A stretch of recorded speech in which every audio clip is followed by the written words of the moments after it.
Hi everybody, Pastor Kirk here, getting buckled in before Holy Week takes off in 3 days. Yikes! T minus 3, 2, 1. Sunday is Palm Sunday. One of my favorite dress-up days. I get to join the kids, lead the parade. By the way, every year we need palms for this Sunday. Washed and shorn of thorns, please. Just drop them off at the door of the worship center tomorrow, Friday, or Saturday, okay? And then commit yourself to a Holy Week journey.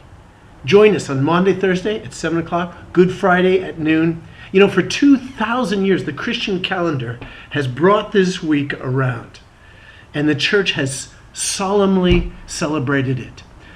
We must never take Jesus' passion and sacrifice for granted as something routine or repetitive. You know, living as a fully devoted Christ follower means intentionally journeying with Jesus. You know, Jesus said, if anyone wants to come after me, you have to deny yourself, you have to take up your cross every day and follow me. And of course, he's speaking metaphorically or spiritually about a lifestyle that it crucifies our old sin nature, places our devotion to him and to his agenda of sacrifice and generosity above every other purpose and priority. But surely he is also inviting us to remember the culminating events of his own self-denial and crucifixion as he followed and obeyed the will of the Father all the way to the cross. So let's keep vigil together as much as we can as we observe Palm Sunday, Monday, Thursday, Good Friday, and finally, Easter. Don't forget Easter. Easter is our biggest Sunday of the year. And everyone in the church family is deputized to warmly greet everyone you encounter on campus, okay? You know, we can't always tell who's a visitor and who we just don't know. Don't worry about it. Let's just greet everybody. Help them experience the most awesome Easter hospitality at Fair Oaks Press. And don't forget our deacon-hosted Easter breakfast that runs from 7:30 to 11. And let visitors know that there are guests. There's a complimentary breakfast coupon in the welcome bags. Breakfast is by donation anyway, but they don't know that. They'll get a free breakfast ticket. And remember, you have 4 Easter services to choose from. Modern Casual in the Family Life Center at 7:30 and 9, and Classic Service in the Worship Center at 9, and also at 10:40. 10:40 in the Worship Center too. And you know, the Classic Service is going to be this lively blend of praise team, choir, and orchestra. Okay, that's all for now. Whoops, wait a sec. You know, somebody asked me this week to share my pastoral thoughts about the Easter Bunny. And I don't think that's a trivial request.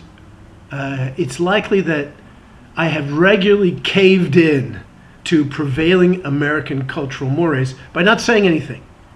You know, colleagues of mine have periodically warned me against the negative fallout from offended parents if I say anything against the Easter Bunny. Wow. Can you imagine? Isn't it interesting when we visit other countries and see how they mix Christianity with pagan traditions?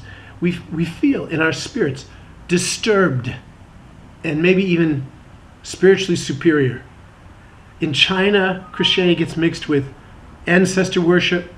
In Mexico, with Mary veneration and weird nature and death symbols. In America, we have the Easter Bunny, which is totally pagan. It has nothing to do with the gospel. It totally distracts us from the greatest event in salvation history. I mean, how can Jesus possibly compete with chocolate bunnies and jelly beans and Easter eggs? It's like throwing heroin at kids. I mean, what's a kid likely to look forward to as Easter approaches? What are they likely to be most excited about when they wake up on Easter morning? That the Lord is risen indeed? I don't think so. So what do? Do we just shrug it off as harmless festivity. What do we think God thinks about it? Israel regularly tried to mix the worship of Yahweh, the living God, mix it with the Canaanite worship of Baal and Asherah. And the prophets called it an abomination. That's why Israel was kicked out of the Holy Land. Easter, in fact, do you know, is named after the Near Eastern fertility goddess Ishtar, or Astarte. And Esther is a variation on that name. The pagan fertility connections underlying bunnies and eggs is pretty obvious. Incidentally, I feel the same way about Santa Claus and Christmas.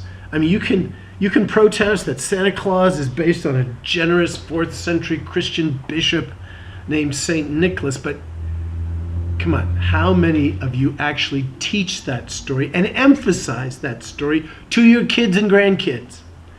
Again, one of the greatest events in salvation history, the incarnation of God in Jesus Christ, it gets pushed to the background, and kids learn to celebrate the greedy accumulation of toys and stuff instead.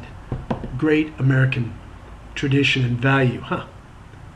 It's pagan and appalling. And those are my pastoral thoughts on the subject.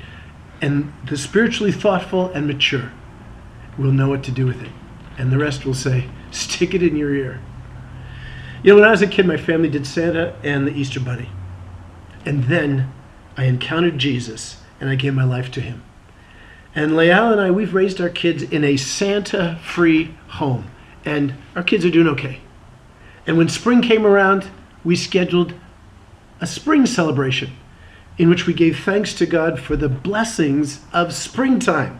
We did the egg and the bunny hunt. We often had the party a week or two before Easter so that the two events were clearly separated, and the kids even felt privileged to have those goodies early. And that's what we did. But I challenge each of you who has kids and grandkids, what can you do to make sure Easter is above all about Jesus and not diluted, not polluted with pagan symbols and connections? Okay? Something to think about, huh? I love you, church, and I'll see you on Sunday.